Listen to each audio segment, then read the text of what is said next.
భారతదేశపు ఎదుగుదల ఆర్థిక ఎదుగుదల అనేది పరుగులు పెడుతోంది.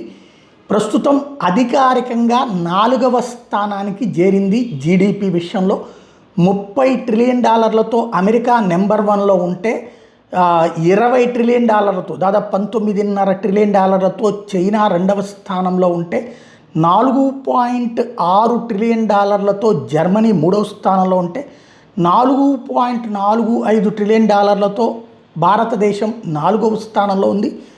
వచ్చే ఏడాదికి జర్మనీని క్రాస్ చేస్తుంది, జపాన్ని క్రాస్ చేసేసింది, బ్రిటన్ని క్రాస్ చేసేసింది, ఫ్రాన్స్ ఇవన్నీ ఎప్పుడో క్రాస్ చేసేసింది. ఇప్పుడు జర్మనీని క్రాస్ చేసి 3వ స్థానానికి వెళ్ళబోతోంది.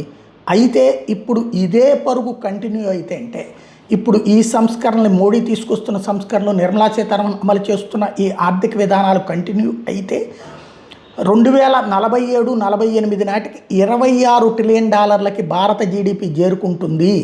ప్రస్తుతం ఉన్నటువంటి $4.2 ట్రిలియన్ దగ్గర నుంచి $26 ట్రిలియన్ చేరుకుంటుంది. ఏడాదికి 6% గ్రోత్తో ఈ పరిస్థితి వస్తుంది అన్నటువంటిది ఇప్పటికే ఆ గ్రోత్ రేట్ ఉంది ఇండియా కాబట్టి అన్నటువంటి లెక్క చెప్తున్నది ఈవై సంస్థ.